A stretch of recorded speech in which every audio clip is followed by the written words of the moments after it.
Hello guys, welcome to my YouTube channel PCB corner. तो आज हम नेम रिएक्शन की सीरीज को आगे लेके आ रहे हैं और आज जो है मेरी 9th नेम रिएक्शन है। अभी तक मैंने 8 नेम रिएक्शन बता चुका हूं, वो सारे के सारे इंपॉर्टेंट हैं।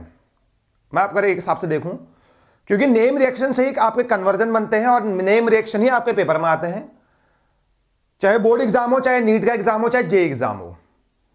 आपके जो नेम रिएक्शन हो बहुत इंपॉर्टेंट है। तो आप नेम रिएक्शन में जो रिएजेंट है उसका फंक्शन याद कर लीजिए और देखिए प्रोडक्ट क्या बन रहा है। कुछ नेम रिएक्शन ऐसी होती है जो मैकेनिज्म से चलती है, उनको मैकेनिज्म से ही होने दिया जाता है, क्योंकि बिना मैकेनिज्म से क्वेश्चन गलत आ जाएगा, आंसर गलत आ जाएगा। ठीक, तो उसी तर्ज पर आज तक के इतिहास के सबसे इंपॉर्टेंट नेम रिएक्शन जो है उसका नाम है एल्डोल कंडेंसेशन। एल्डोल कंडेंसेशन और कैनिजारो रिएक्शन जो है वो सबसे ज्यादा इंपॉर्टेंट रिएक्शन है पूरे इतिहास में। बोर्ड एग्जाम में, नीट एग्जाम में, जे एग्जाम में सबसे ज्यादा बार पूछे जाने वाला जो रिएक्शन है वो यही लोग है। HBZ हो गया, कैनिजारो है, एल्डोल है, गैब्रियल थैलेमाइड रिएक्शन है, हॉफमैन डिग्रेडेशन रिएक्शन है। These are very very important reactions और आपको ये रिएक्शंस को याद करना है। कुछ मैकेनिज्म से होंगे तो मैं उसको मैकेनिज्म से बताऊंगा और मैं आपको बिल्कुल भी नहीं कहूंगा आप उसको डायरेक्ट शॉर्ट में याद करिए, क्योंकि हो सकता है पेपर में कुछ ऐसी चीजें दी रहती है कि जो कि मैकेनिज्म से ही सॉल्यूशन होता है, तो मैं इस पे जाऊंगा। ठीक, एल्डोल कंडेंसेशन की रिएक्शन करेंगे तो एल्डिहाइड और कीटोन देते हैं, सिंपल सा फंडा है। ठीक, तो aldol reaction is given by aldehyde and ketone, simple सा फंडा है। कार्बोनिल कंपाउंड की रिएक्शन है।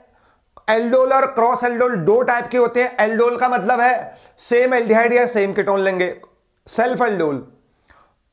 और क्रॉस एल्डोल का मतलब है जो जब दो अलग अलग, ये एक एल्डिहाइड ले, एक कीटोन ले, या दो अलग अलग तरीके से हम कार्बोनिल कंपाउंड ले, तो ये हमारा कहलाएगा क्रॉस एल्डोल रिएक्शन। ठीक, जैसे इसमें क्या इंपॉर्टेंट चीज है, डाइल्यूट बेस। पहली बात, डाइल्यूट NaOH ले लो, डाइल्यूट CaOH का होल ट्वाइस ले लो, कुछ भी ले लो, बट आपको डाइल्यूट बेस लेना है। दूसरा, यहां पर क्रोटोन एल्डिहाइड बनता है। देखो मैं तो बता सकता हूं, यहां से H हटाया, यहां से H2H गए, यहां से H का डबल बॉन्ड आ गया, ऐसा कुछ बन गया यहां पे। तो देखो मतलब इस तरीके से अगर सॉल्यूशन करेंगे ना, आपकी H2 निकाल दिया, ऑक्सीजन यहां से, 2H यहां से निकाल दिए, तो आंसर तो आएगा, बट मेन टाइम में धोखा खा जाओगे। मैं आपको सही बता रहा हूं, जो रिएक्शन मैकेनिज्म से होगी वो हम इसको मैकेनिज्म से करेंगे, जो रिएक्शन मैकेनिज्म से अगर नहीं होगी, जिसको याद करना होगा, जिससे काम चल जाएगा, हम उसको डायरेक्ट बताएंगे। एल्डोल कंडेंसेशन रिएक्शन, पहली बात डाइल्यूट बेस का हम इसमें यूज करते हैं। दूसरी बात, बीटा हाइड्रोक्सी का फॉर्मेशन यहां पर होगा और कम से कम एक अल्फा हाइड्रोजन चाहिए मुझे कार्बोनिल कंपाउंड में, तब मेरी एल्डोल रिएक्शन कहलाएगी। मैं इसको मैकेनिज्म से समझा रहा हूं। ठीक, तो आगे चलते हैं कि कैसे कैसे प्रोडक्ट बन गया। बड़ी सिंपल मैकेनिज्म है, ठीक है ना। चलिए मैकेनिज्म करते हैं। अगर मैं इसके मैकेनिज्म की बात करूंगा, सबसे पहले आप इसको ले लो, ये जो एल्डिहाइड लिया आपने, CH3C डबल बॉन्ड OH, इसमें आप डाइल्यूट बेस डालिए, डाइल्यूट बेस। देखो डाइल्यूट बेस ना बहुत बड़े कंसंट्रेटेड लेंगे तो कुछ और एग्जांपल हो जाएगा वो। डाइल्यूट बेस का काम ये होता है, ये हाइड्रोजन को रिमूव करता है, क्योंकि बेस के पास OH है, ये हाइड्रोजन को रिमूव करेगा। तो यहां से एक H को रिमूव कर दिया। अब देखना क्या बन गया, एक H हट गया, तो ऐसे कुछ इस तरीके से बन गया, CH2 negative C double bond OH। अब इसका नाम क्या है, बहुत इंपॉर्टेंट है।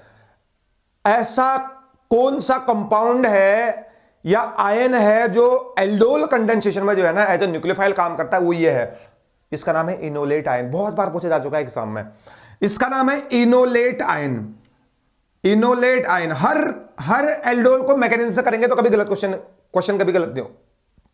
ये इनोलेट आयन है। अब ये इनोलेट आयन है, ये न्यूक्लियोफाइल की तरह काम करेगा, आपको पता है नेगेटिव चार्ज है, न्यूक्लियोफाइल की तरह काम करेगा। अब ये जो इनोलेट आयन है ना, ये अटैक करेगा दूसरे कार्बोनिल कंपाउंड में, इस पे। अब देखना CH3C double bond OH, double bond टूटेगा, इसके पास नेगेटिव चार्ज आएगा, इसके पास प्लस चार्ज आएगा, आएगा नहीं आएगा। अब देखो इसका नेगेटिव, इसका प्लस, ये नेगेटिव आयन जो है, इनोलेट आयन जो है, इस पॉजिटिव चार्ज पे अटैक करेगा। ये जो CH2 का कार्बन है, नेगेटिव चार्ज वाला कार्बन है, ये पॉजिटिव चार्ज वाले कार्बन में अटैक करेगा, न्यूक्लियोफाइल है ना। अब देखो, अच्छा लिखेंगे कैसे, देखो इसको आप सबसे पहले लिखिए, यहां देखो इसको लिखो सबसे पहले, CH3C double bond, sorry CO negative ये H है, अब इसको लिखो, ये हुआ CH2 डबल बॉन्ड OH। देखो कितना बढ़िया तरीके से हम बता रहे हैं इसको ना। ये भी आपको कुछ नहीं बना है, इसकी रिएक्शन आप जैसे ही वाटर के साथ कराएंगे, देखो ध्यान से देखो, डबल बॉन्ड तोड़ा, इसके अंदर पास नेगेटिव, इसके बाद पॉजिटिव चार्ज, न्यूक्लियोफाइल जो है यहां पर अटैक करेगा, तो ये मेरा ये कंपाउंड बन गया। जैसे ही मैंने H2 के साथ रिएक्शन करेगी, H2 क्या करेगा, H प्लस इसको अटैक करेगा, तो क्या बनेगा मेरे बच्चों बताओ, CH3COH HCH2C double bond OH, ये बना मेरा कंपाउंड। अब देखो ये अल्फा कार्बन है, फंक्शनल ग्रुप के बगल वाला कार्बन अल्फा और उसके बगल वाला बीटा, इसीलिए हम इसको बोलते हैं, बीटा के ऊपर OH ग्रुप है, OH ग्रुप को हम बोलते हैं हाइड्रोक्सी। क्या बोलते हैं, हाइड्रोक्सी। इसलिए हमने इसको बोल दिया beta hydroxy carbonyl compound, beta hydroxy carbonyl compound. Very very important, beta hydroxy का फॉर्मेशन होता है यहां पे। अब जैसे ही आपने इसको हल्का सा हीट किया, एक यहां से OH और एक अल्फा कार्बन का H, कम से कम एक अल्फा हाइड्रोजन होना चाहिए, पहले बता रहा हूं, तभी ये रिएक्शन पॉसिबल हो पाएगी आगे को। तो बीटा कार्बन से OH और अल्फा कार्बन से हाइड्रोजन, ये आप चीजें याद रख सकते हो। तो H2O गया तो यहां पर डबल बॉन्ड आ जाएगा, देखना क्या बनेगा, CH3CH, यहां पर डबल बॉन्ड आएगा, double bond CH C double bond OH। ये आपका प्रोडक्ट है जिसको हम बोलते हैं क्रोटोन एल्डिहाइड। क्या बोलते हैं, क्रोटोन एल्डिहाइड। बड़ी सिंपल सी मैकेनिज्म है, मैं आपको यही सजेस्ट करूंगा, इसको आप मैकेनिज्म से ही याद करो, पहले बता रहा हूं। इस रिएक्शन को आपने मैकेनिज्म से ही याद करना है। कोई सा भी क्वेश्चन आएगा एल्डोल कंडेंसेशन का, चाहे क्रॉस एल्डोल का आ गया, तब भी आपने वैसे ही करना है। किस बातों का याद रखना है, बीटा हाइड्रोक्सी का फॉर्मेशन हो रहा है, नंबर एक चीज। दूसरा, जैसे आप कार्बोनिल कंपाउंड में डाइल्यूट बेस के रिएक्शन करेंगे तो इनोलेट आयन का फॉर्मेशन हो रहा है, जो कि एक बेस की तरह काम करेगा। देखो आपको रिएक्शन डायरेक्ट बता दी गई होंगी, यहां से अटैक किया, H2 निकाल लिया, ऐसा हो गया, ऐसा हो गया। अगर पेपर में आ गया, बताओ न्यूक्लियोफाइल क्या होगा, इनोलेट आयन। बीटा हाइड्रोक्सी का फॉर्मेशन भी हो रहा है, कम से कम एक अल्फा हाइड्रोजन चाहिए, जहां से H2 बाहर निकलेगा लास्ट में। तो ये रिएक्शन है भाई एल्डोल कंडेंसेशन के। एक बार और समझ लें, कार्बोनिल कंपाउंड की रिएक्शन जब भी डाइल्यूट बेस के प्रेजेंस में करेंगे तो क्रोटोन एल्डिहाइड का फॉर्मेशन होता है।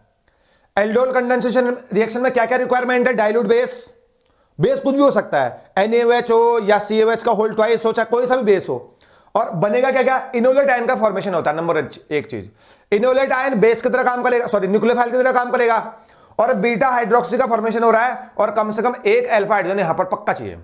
ठीक, तो carbonyl compound reaction dilute base के प्रेजेंस में करेंगे तो इनोलेट आयन का फॉर्मेशन हो गया।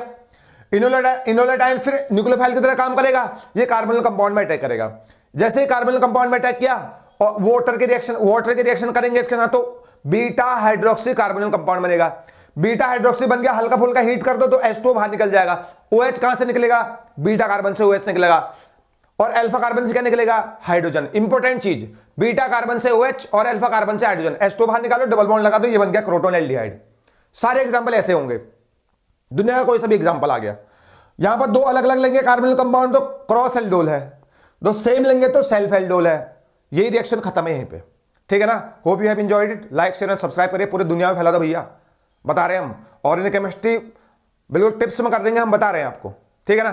Thank you so much.